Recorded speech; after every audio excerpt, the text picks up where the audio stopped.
The next thing he does is really neat. It's a chord and played flamenco style. Okay, now you've played this chord before in the song. This chord was played in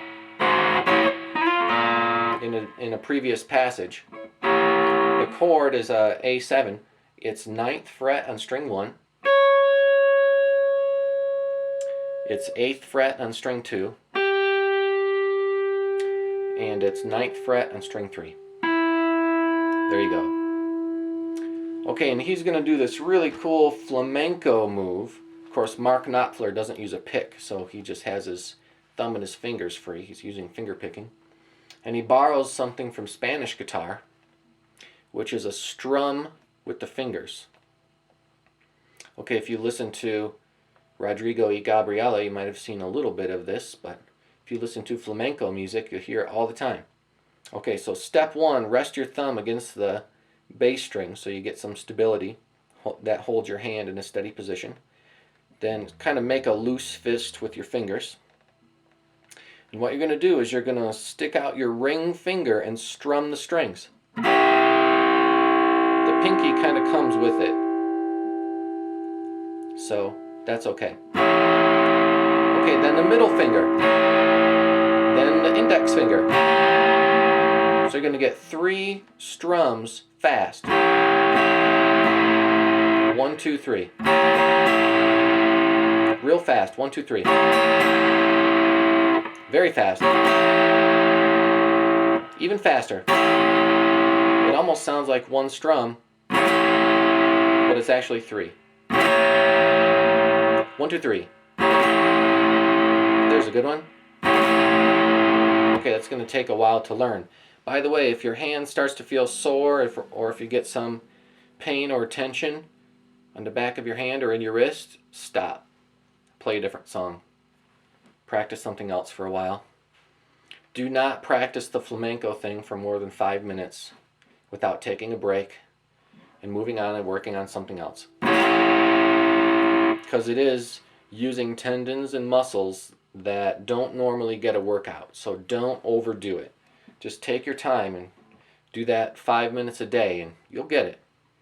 Okay, that's the entire thing. He's talking about a bell ringing in the lyrics of the song.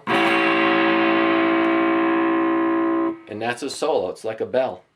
All right, the next solo is this. It's very easy. Here we go. You're going to play 3rd finger on fret 7, string 3. And what you're going to do is you're going to pluck string 3 and sound that note, and then you're going to slide it 2 frets higher and land on the 9th fret. Like that. 7 and 9.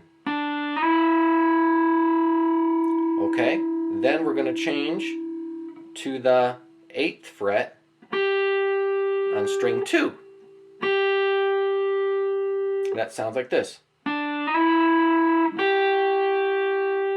Okay. Then return to the note you just played, 9th fret on string 3.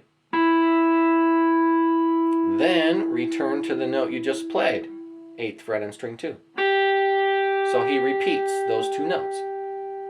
That's it, you're done. Okay, so that solo sounds like this. Okay, now I have to say that a lot of times Mark Knopfler is really getting a bluesy sound by letting notes ring together. And there's even, if you studied my lesson for the Let It Be solo by the Beatles, you're going to hear those same exact notes. And if you let them ring together, you get kind of this chord. It's a minor 3rd. It could sound real bluesy. If you let them ring, it sounds like this. However, if you just play 1 note at a time, and you don't actually squeeze both notes at once, but instead you push 1 note, then the other, then the other, then the other, then you get this. Much more clear. Okay, listen to it as it rings together. Now listen to it separated. Which way does it sound on the CD? I challenge you to put on the CD and listen to just that little short solo and tell me, does it ring together or are the notes separated? Another way you can separate the notes is with your picking. If you pluck a note with your thumb and your finger's on the string, then you pluck a note with your finger and your thumb's on the string, then you get only one note at a time.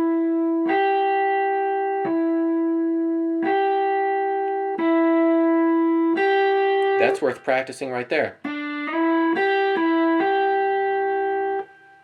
Okay, here we go with the last solo in this verse. It sounds very similar to a solo you did before. You did a solo before in the song that sounded like... This one sounds almost exactly the same. I think he does the fingering a little differently this time though.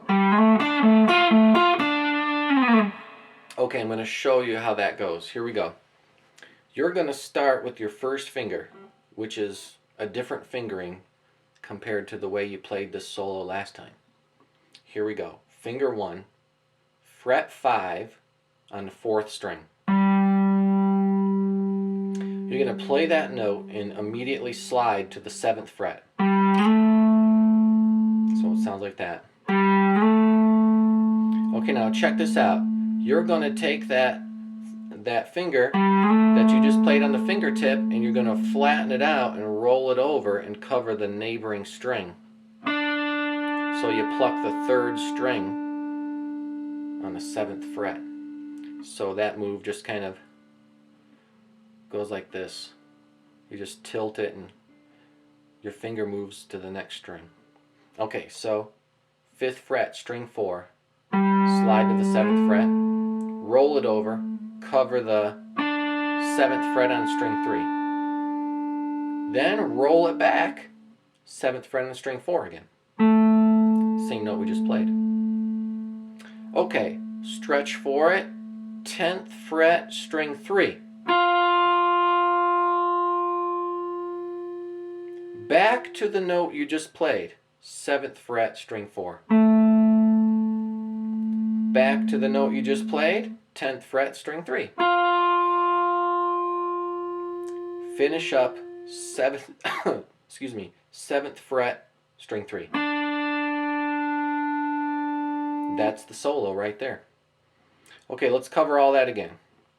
Start it over. Slide from 5 to 7. Jump to the next string. Jump back again. 10th fret on the next string. Back to the previous note. Jump up high again. Back to 7. A lot of jumping from one string to another. So I'm doing that thing that we covered before, where I'm doing this. So I'm doing this with my thumb and my finger.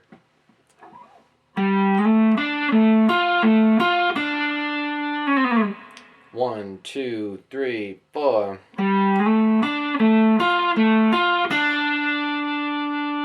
That's it. Okay, then you're into the chorus, which you already know.